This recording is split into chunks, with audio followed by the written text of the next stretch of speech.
So welcoming you all again to the day 4 of our DSA bootcamp.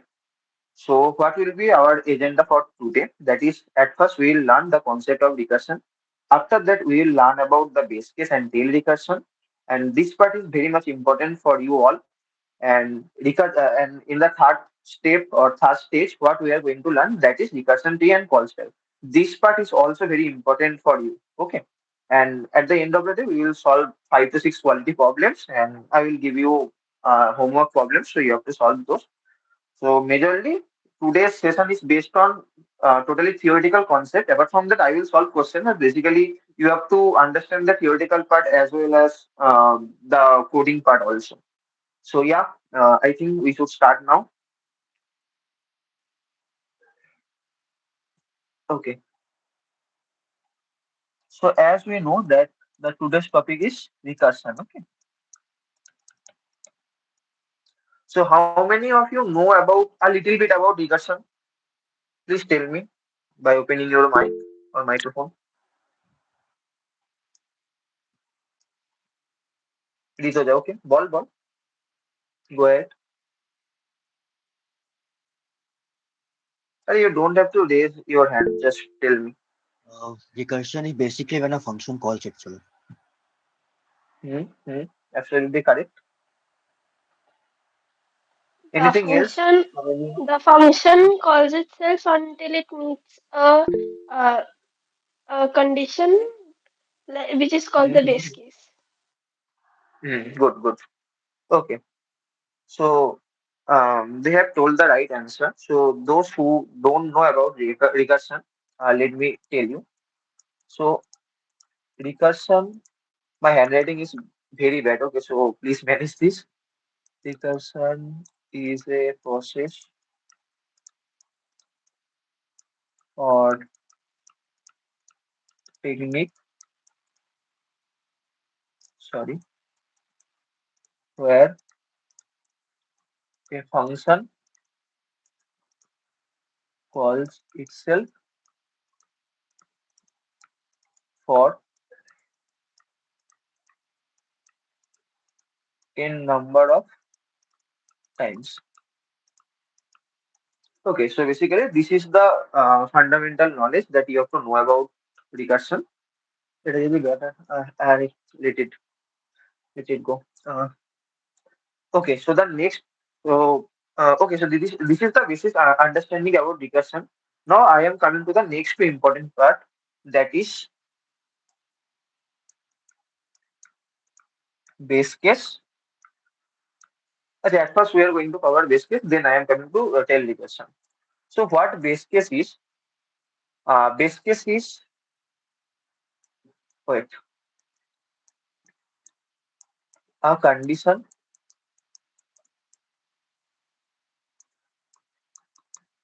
which is used to stop or end the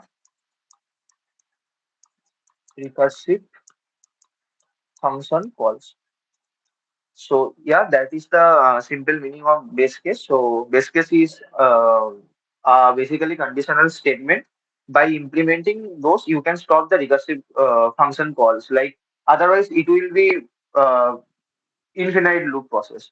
So if you have to stop, you have to implement the base case format. Then after coming to the base case part, the recursion stops calling itself. Okay. Now I am coming to the next step or next important concept, that is, wait a minute,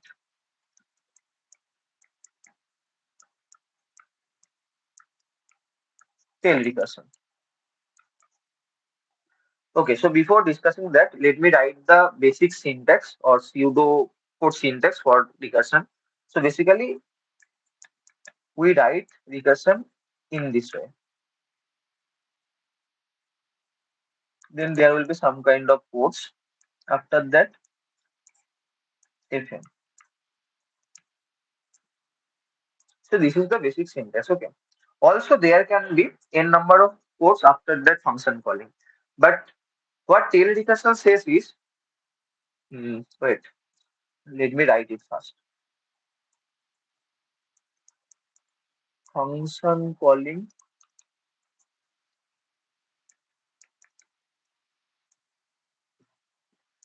will be the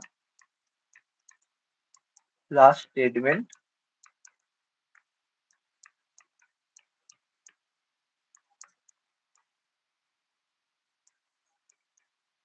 of the function.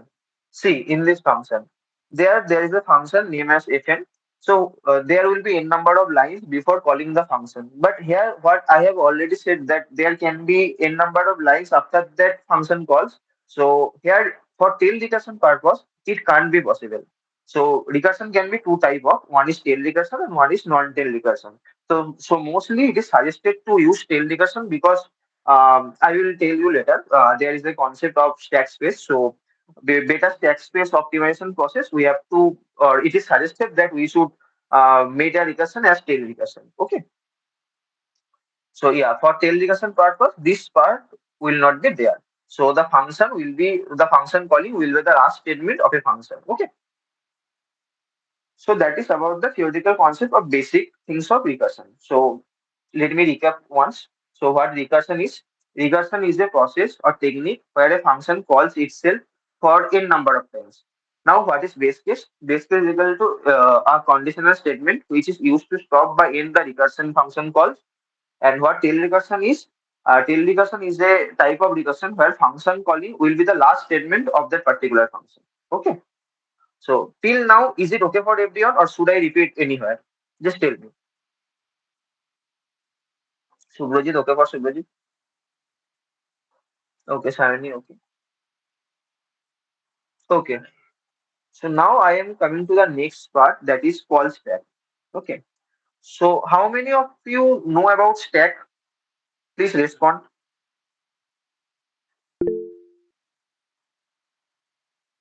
Anyone, Ritoja? You don't have to raise the hand. You can direct open your mic and speak.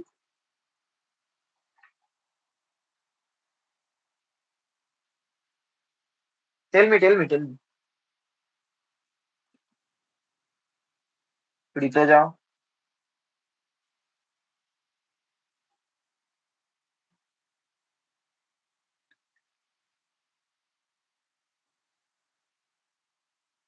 Acha, okay. So those who don't know, basically stack is a coding concept which follows LIFO rule. So what LIFO states is last in, first out. Means, let me show it diagram using a diagram. So let us assume this is a container. The name of the container is stack. Okay. So now you are putting three elements in it. One, two, and three. At first you will put one. So one will be put here, then two will be put here, and then three will be put here. Now you have to remove all those elements from the stack. So see, 3 is the element which is inserted last. So at first 3 will come from the stack, then 2 will be the top of the stack. After 3, 2 will come from the stack. After that, 1 will come from the stack. So that is why it is called last in first out. Means the element that will be inserted at the end or at the last, that will be come at the first when it is taken from the stack. Okay. So it is the basic functionality of stack. Moreover, you will learn a lot about the stack in your upcoming season. But for today, I think it is sufficient for you that you have to learn to know about that particular recursion stack or call stack. Okay. So I am coming to the next word. What call stack is? Let me write it theoretically. After that, I will do all kind of coding part. There, you will understand it in a better way. Okay.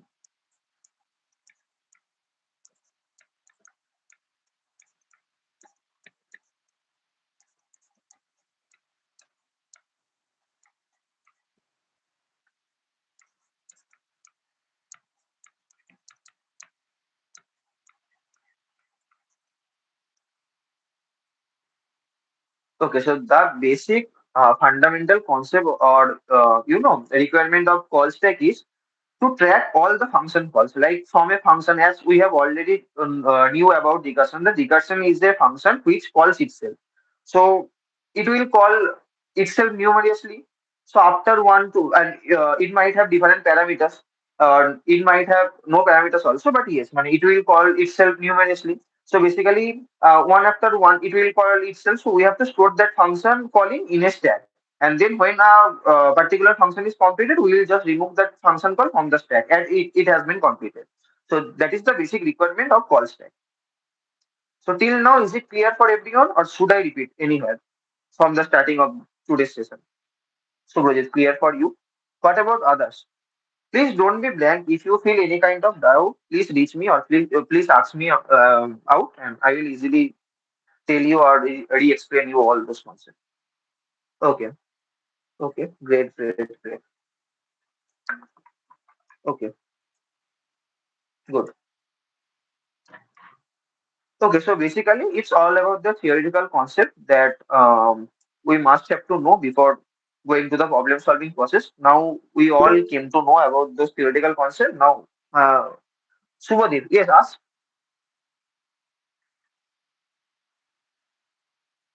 Subhadeep, open your mic and ask me your doubt if you have.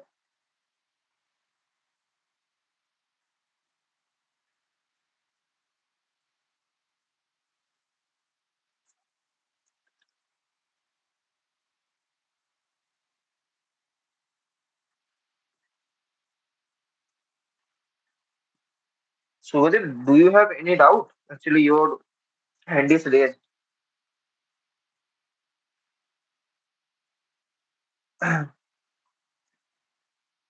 No, okay. So please don't raise your hand. Please don't raise your hand. I just thought you have some kind of doubt.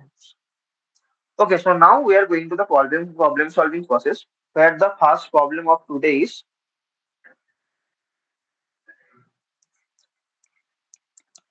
print 1 to n using. Acha, I will use that RECN as the short form of recursion. Okay. So for that, what we have to print? You have to print like this: 1, 2, 3, 4, dot 9, 10. Now see how you can implement it using recursion. The DS এর আগের 3 ক্লাসটা রয়েছে। হ্যাঁ, 3টে সেশনের recording আর already uploaded on YouTube. তুই ওখান থেকে ইজিলি ফলো করতে পারবি। থার্ড সেশনটা মেবি এখন আপলোড হয়নি, বাট ফার্স্ট দুটো হয়ে গেছে। থার্ড আজকে হয়ে যাবে। আচ্ছা, সো বেসিক্যালি এখানে থেকে কি করতে হবে? আমি ফাংশনটা সিউডো কোডটা লিখে বোঝাচ্ছি। I am explaining you all to the pseudocode of that particular function. Assume N থেকে there শুরু is a করতে হবে। function. আচ্ছা, দিয়ে তারপর এন থেকে শুরু করব, দিয়ে ওয়ান অব্দি যাব। ওয়ান হচ্ছে বেস কেস, মানে যদি ওয়ান আচ্ছা, পায় রিটার্ন ফাংশন, মানে মেনে চলে যাবে আবার। ঠিক আছে, ঠিক আছে। So at first assume that we have a function named as print. So using this function, we will print 1 to n. Okay. So I have done one mistake here. Hmm,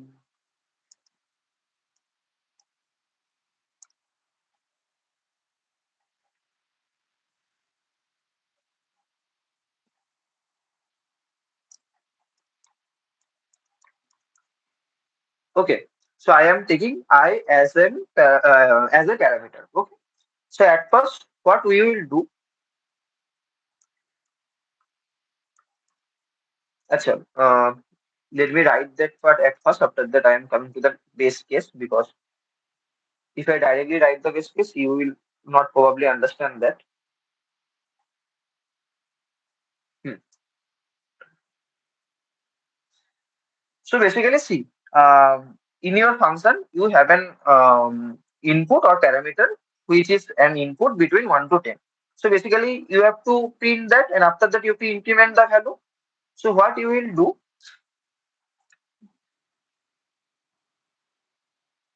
At first, you will print. Sorry.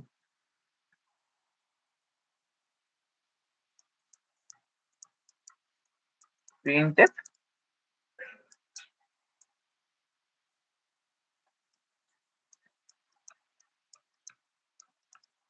%d, comma I. Okay. So basically, what will be done here? Acha, let me write the main function also. Acha, let me write it somewhere else.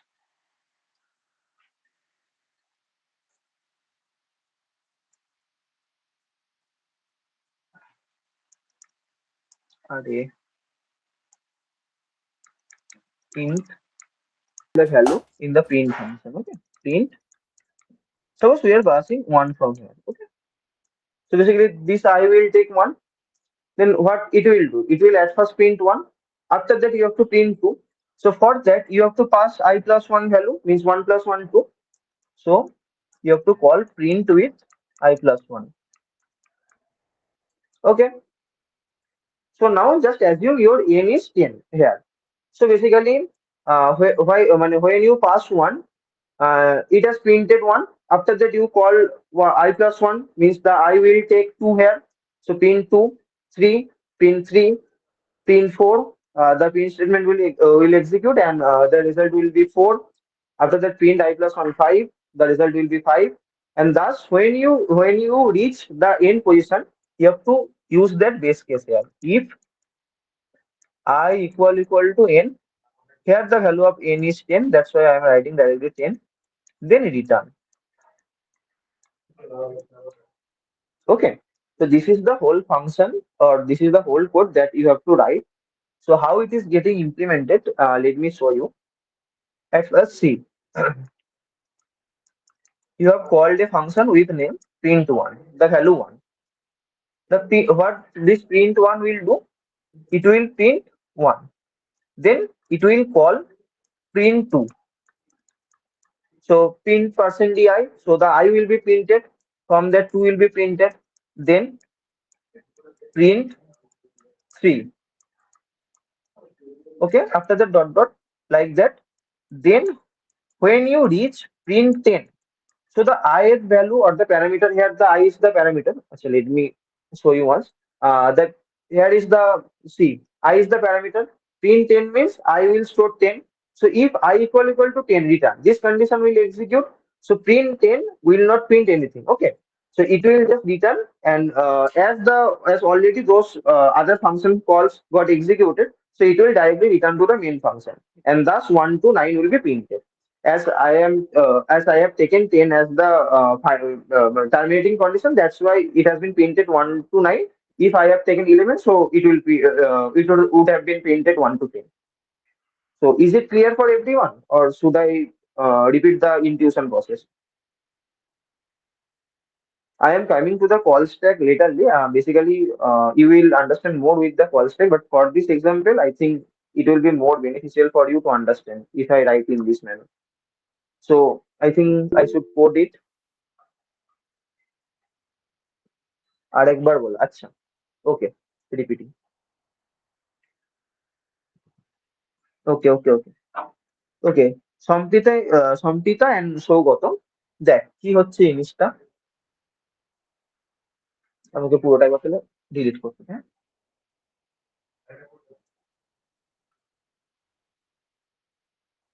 Hmm at first তোর main function থেকে কি কি start হচ্ছে main function থেকে print function call হচ্ছে with print one value print one কি করছে at first it will check if I equal to 10. Here the I is 1. I equal 1 is equal to 10. No. So this function will not execute it. Print a %di. So it will print 1. After that, what it will do? Print I plus 1. It will call the print function with the value 2, and 2 will be stored in I. And then I will be printed print 2. From that print 2, 2 will be printed. Then same as print 2 will call print 3. Print 3. 3 will be printed. Thus, when you are I reach 10, so 10 is the terminating condition or base case. So basically, I will be stored as 10, means 10 will be stored in I actually, sorry. So 10 equal to 10. Yes, return. So basically, it will not print anything. It will return the call to the previous function. So when the previous function got the call, it has nothing to execute more. So it will return its value to the previous function, and thus the time, yeah, thus the whole recursion flow got terminated. Got it? Or should I repeat again? Sampita and Saugata? Okay, good. Great. Great. Achha. Now let me do the code part.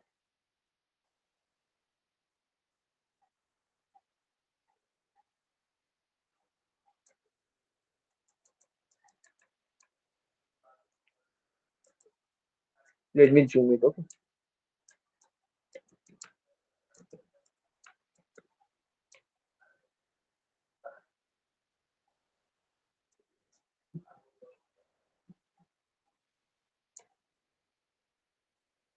Okay. So at first, what we have defined there, a function named as print, which will take a parameter as I. Then what it will do before writing the base case, it will just print it.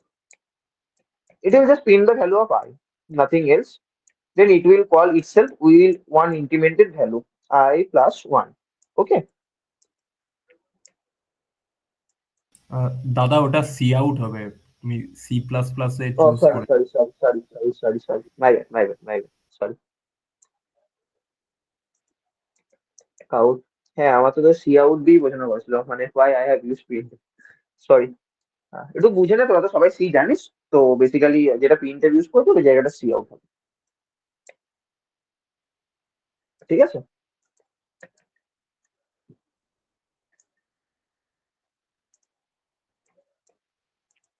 Now we are calling the print function from the main function with the value 1, and uh, just assume our, as the question said, we have to print 1 to n. So our value is n is equal to 10. So basically I am passing two value from here, I comma 10. So 10 will be our n value. So I am using n and extra variable here. So if this I reaches n,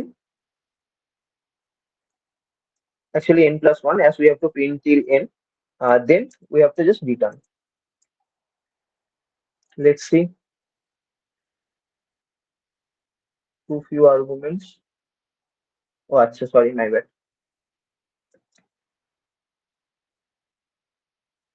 See, we got the output correctly. Okay. So is it clear for everyone, or should I repeat somewhere, like the code part or the theoretical intuition part? দাদা Clear code না? পার্টটা দেখাতে পারবে? হ্যাঁ, দেখাচ্ছি, এক second দাঁড়া। Visible? হ্যাঁ হ্যাঁ visible।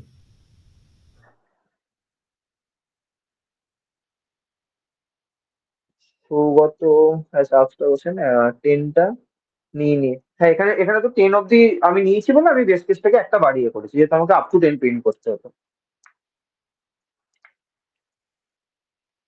আচ্ছা দাদা, Right? বলছিলাম ইন্ট মেনের বল। আগে মানে আমি যখন I plus one comma N যেটা আমি নিচ্ছি আর কি, মানে যেটা আমি ফাংশনটা হ্যাঁ, ডিক্লেয়ার হ্যাঁ। করে, মানে এইটার কাজটা এটা কিভাবে ওয়ার্ক করছে একটু যদি বলো।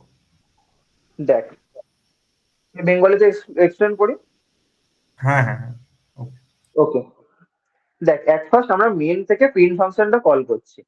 প্রিন্ট ফাংশনটা কি দিয়ে কল করছি? 1 এন্ড টার্গেট ভ্যালু 10। এই 10টা আমি কেন দিয়েছি? 10টা হচ্ছে, মানে এই জায়গাটা যদি আমি 10 না দিই এনও দিই, একই ব্যাপার আর কি। আমি ভুল করে 10 দিয়েছি, ওটা এন হবে। মানে এন হচ্ছে আমাকে আপ টু এন অব্দি প্রিন্ট করতে হতো। সো বেসিক্যালি আমি এখন এন এর ভ্যালুটা অলরেডি 10 ডিফাইন করে নিয়েছি, যে আমি প্রিন্ট 1 টু এন এটা আমি করতে দিয়েছি। তো এট ফার্স্ট কি হলো, এই কন্ডিশনে প্রিন্ট কন্ডিশনটাই গিয়ে 1 প্রিন্ট হলো। After that print I plus 1 comma N. এই যে প্রিন্ট ফাংশনটাই আবার নিজেকে কল করলো 2 কমা এন দিয়ে। আই প্লাস 1 মানে কি? মানে তোর এখন প্রিন্টে একদম ফার্স্টে যখন আমি মেন থেকে কল করেছিলাম, এই আই এর মধ্যে 1 স্টোর ছিল, এন এর মধ্যে ছিল 10। রাইট? এত তো বুঝেছিস? হ্যাঁ হ্যাঁ হ্যাঁ। ঠিক আছে, এবার এবার তোর কি হলো, i n+1, এটা কন্ডিশনটা মানে ম্যাচ করলো না, তো বুঝতে বেসিক্যালি এই পেরেছি। স্টেটমেন্টটা এক্সিকিউট হলো না। হ্যাঁ, এই এইটাই আইটা প্রিন্ট হলো। হুম। এরপর ওই ফাংশনটাই নিজেকে কল করছে একটা এক্সট্রা ভ্যালু দিয়ে, একটা ইনক্রিমেন্টাল ভ্যালু দিয়ে। Got it? হ্যাঁ দাদা, ওকে। একদম ওকে, গ্রেট গ্রেট। আচ্ছা, শুভদীপের কিছু বলার আছে? শুভদীপ রেজাইন করে আছে।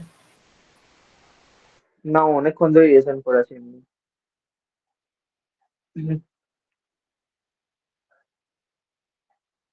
Okay,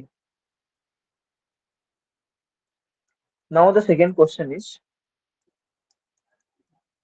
hmm, print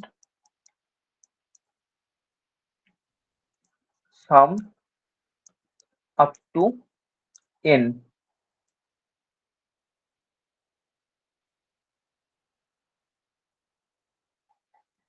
Okay, so assume n is equal to, achha, 1 minute. Just assume n is equal to 5. So basically you have to print 5 plus 4 plus 3 plus 2 plus 1 means the result of this, that is 9, 12, 15. Okay, sum up to n means you have to print like that. So if it is 6, then you have to add 15 plus 6, 21. Means 1 to 6 you have to print or like that cumulatively. Okay. Is the problem statement clear to everyone?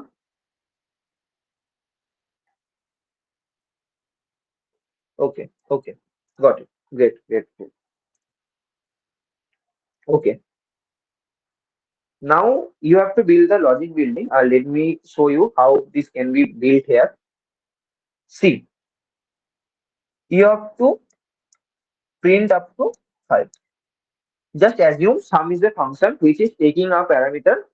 Okay, it can be I, n, anything. So the value will be passed 5 in that parameter. So now sum 5. So sum 5 means 5 plus 4 plus 3 plus 2 plus 1. Okay. Now look at this part. Isn't it sum 4? It is sum 4, right? Now from sum 4, just take 4 plus 3 plus 2 plus 1. Just look at this part, excluding that 4. Isn't it sum of 3? It is now. Now look at this part again, 3 plus 2 plus 1. So isn't it sum of 2? Yes, it is. Is it clear to everyone? Why am I writing like that? Yes, yes. Clear, no? Great, great. So basically, see, what you have to do to get sum 5, you have to add 5 plus sum 4. This value will be sum 4, and you have to add 5 with this. For the same, to get sum 4, what you have to do? You have to add 4 plus sum 3. Then for sum 3, what you have to do? 3 plus sum 2. Am I right or am I wrong?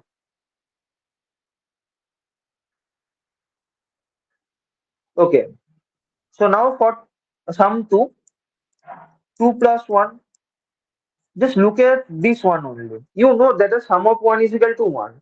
If I do, it can be also stated as sum of 1, and you know the sum of 1 is always 1. Like the first element is only the answer in terms of sum of one element.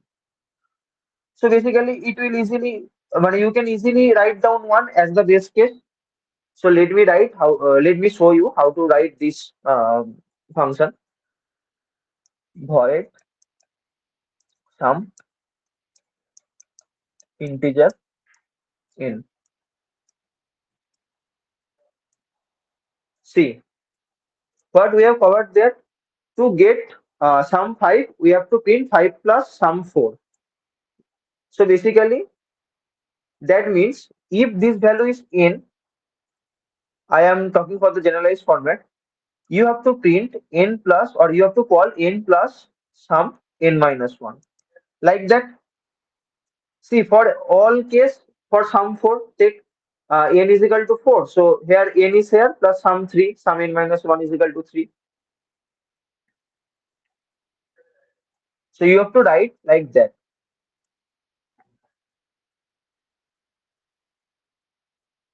If, as I have already showed you the base case, n equal to 1, you have to return only 1. Otherwise, you have to use return n plus some n minus 1. Now let me show you the process. Okay.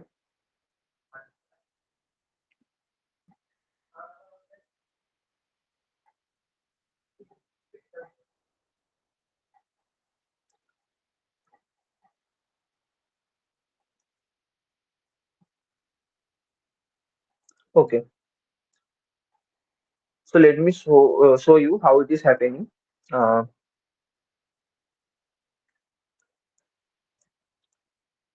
sum 5, from sum 5, hmm, from sum 5, see if n is equal to 1, 5 equal to 1. No, it is not. So return 5 plus sum n minus 4. So basically 5 plus sum 4. From sum 4, return n plus sum n minus 1. 4 plus sum 3. From sum 3, 3 plus sum 2. From sum 2, 2 plus sum 1. Now you know the value of sum 1 is 1. You know this value, right? So you have to, so the base case will be executed here as per my code. So return 1. So when we call sum 1, it will return 1. 2 plus 1. Now see, return 2 plus, 3 plus sum 2 is equal to 2 plus sum 1. So now 2 plus, for 2 plus sum 1 is already stored with 1 as 1 has been returned to sum 1. 2 plus 1, 3. So these 3, as we have used this return statement there, these 3 will be returned to sum 2. So sum of 3 will store now 6. Okay. So basically 4 plus sum 3. So it will store 11. Now as return statement is already there, it will also return its value, 4 plus 6, 10, sorry, 10. So it will return its value to sum 4. So sum 4 plus sum 4 will get the value 10, and it will just add with 5. So the value of sum 5 will be at the end of the day returned as 15. Got it? Or should I explain it more? It can be a tough part. So if you say, I will explain it once more. Should I, or you guys are comfortable with that?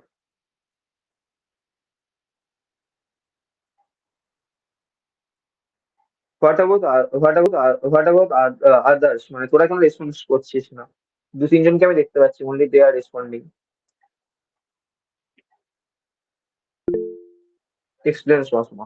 একদম nice nice.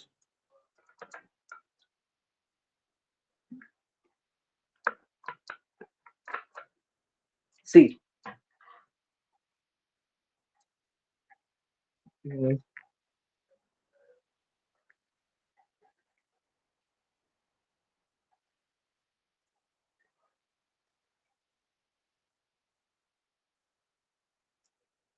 give me a moment. अरे बात okay.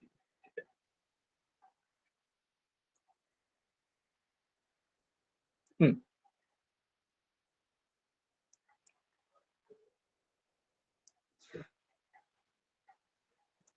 See, at first we are calling, no sorry, sum 5, right? Now what sum 5 says? Return 5 plus sum 4. I am used R in terms of return. 5 plus sum 4. Now what sum 4 says? Return 4 plus sum 3. Now what sum 3 says? Return 3 plus sum 2. What sum 2 says? Return 2 plus sum 1. Now for someone, some integer n, the value of n will be 1 for someone. So if n is equal to 1, yes, 1 equal to 1, return 1. So basically, this someone will return 1. Okay. So return 2 plus 1, 3. So sum 2 will get 3. As you know, this part will be calculated before returning. So this part will be 3 and sum 2 will get 3. Now return 3 plus sum 2. Now sum 2 got 3. 3 plus 3 is 6. 6 will be evaluated and then it will be returned to sum 3. Now 3 plus 6. 6 will be returned to sum 3. Then sum 3 got the value. Then 4 plus 6, 10.